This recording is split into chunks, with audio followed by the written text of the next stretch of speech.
បាទសួស្តីហើយក៏សូមស្វាគមន៍បាទវិលត្រឡប់មកកាន់បាទ channel របស់ខ្ញុំសាជាថ្មីបាទនៅវីដេអូថ្មីបាទអញ្ចឹងបងប្អូនតែងតែមានបាទការរំខានពី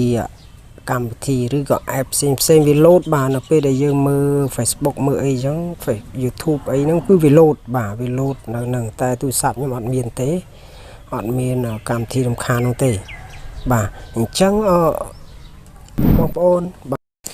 ចូលមកកាន់បាទកម្មវិធី Play Store បាទសម្រាប់ទូរស័ព្ទដោយប្រភេទ Android បាទយើងធ្វើការ install នៅក្នុងកម្មវិធី Play Store អញ្ចឹងកុំអោយខាតពេលយូរបងប្អូនចូលមកកាន់កម្មវិធី Play Store តែម្ដងដើម្បីយើងធ្វើការបាទ install ឬក៏ដំឡើងកម្មវិធីមួយបាទអញ្ចឹងបងប្អូនចុចអាកន្លែងសញ្ញា search នេះមកប៉ះលើនឹងមកហើយបងប្អូនសរសេរពាក្យថាបាទ pop up នេះ pop up នេះបងប្អូននេះpop up នេះបងប្អូននេះខ្ញុំប៉ះលើហ្នឹងនេះបងប្អូនបាទ pop up detector នេះបងប្អូននេះកម្មវិធីនេះបងប្អូនហ្នឹង pop up detector អញ្ចឹងខ្ញុំធ្វើការ install រួចហើយបងប្អូនធ្វើការ install បានទៅបងប្អូននេះតម្លើងឲ្យបានទៅនេះមើលនេះមើលកម្មវិធីហ្នឹងវាមេហ្គាបៃវាតិចដែរទេបងប្អូនវាអត់ច្រើនទេវាតិចតួចដែរទេបាទវាអត់ច្រើនទេមេហ្គាបៃវាបងប្អូន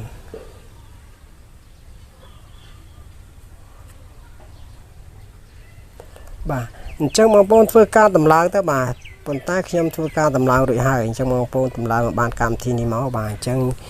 ខ្ញុំចូលទៅកាន់កម្មវិធីនឹងតែម្ដងដើម្បីធ្វើបទបង្ហាញជូនបងប្អូនបាទអញ្ចឹងបងប្អូនតម្លើងបានមកបាទនេះបងប្អូននេះកម្មវិធីនេះបាទ pop up detector នេះបងប្អូនប៉ះទៅលើនឹងអញ្ចឹងមកបាទកម្មវិធីនេះល្អមែនទេបងប្អូនអញ្ចឹងយើងលេងចេះតែ load បាទឲ្យមករំខានដល់ការមើល Facebook YouTube ឯហ្នឹងប៉ះពាល់អារម្មណ៍របស់យើងបាទអញ្ចឹងយើងធ្វើអីអាកើតតែមើលអីក៏អត់កើតដែរបងប្អូនចុចសញ្ញាព្រួយនេះបងប្អូនថាច់ចឹងមកថាច់ទៀតមកបាទថាច់តនអស់កន្លែងហ្នឹងបាទបន្ទាប់នេះបងប្អូនចុចកន្លែងនេះក្រែននេះមកបាទកន្លែងទាំងពណ៌ក្រហមនេះបាទនេះបងប្អូនប៉ះលើនេះទៀតនេះកន្លែងបងប្អូននេះគេដាក់នេះនេះកន្លែងនេះបងប្អូនហ្នឹងកន្លែងម័នេះកន្លែងនេះ pop up នេះ detector នេះ detector នេះបងប្អូនហ្នឹងបាទហ្នឹងប៉ះទៅនឹងមកបាទបន្ទាប់ទៀតនេះបងប្អូនបើកចុចបើកខាងលើមកនេះខាងលើគេនេះ pop up នេះ detector នេះចុចបើកទៅនឹងមកហើយចុចអាឡូខាងក្រោមនេះបាទអញ្ចឹងបងប្អូនចុចសញ្ញាព្រួយខាងលើបាទចុចមួយហើយបាទចុចមួយទៀតបាទបន្ទាប់ទៀតនេះបងប្អូនចុចអាកន្លែងនេះទៀតមកសញ្ញាព្រួយនេះប៉ះលើនឹងទៀតមកបាទនេះបងប្អូនអញ្ចឹងនៅពេលដែល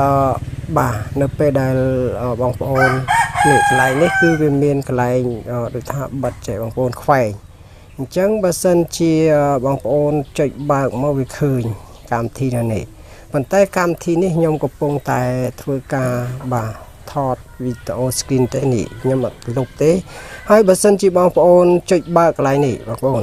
ចុចបើកកន្លែងហ្នឹងមុនបងវាបិទចេះបងប្អូនវាបិទចឹងយើងចុចបើកមកវាឃើញកម្មវិធីដែលយើងត្រូវលុបអញ្ចឹងបងប្អូនឃើញ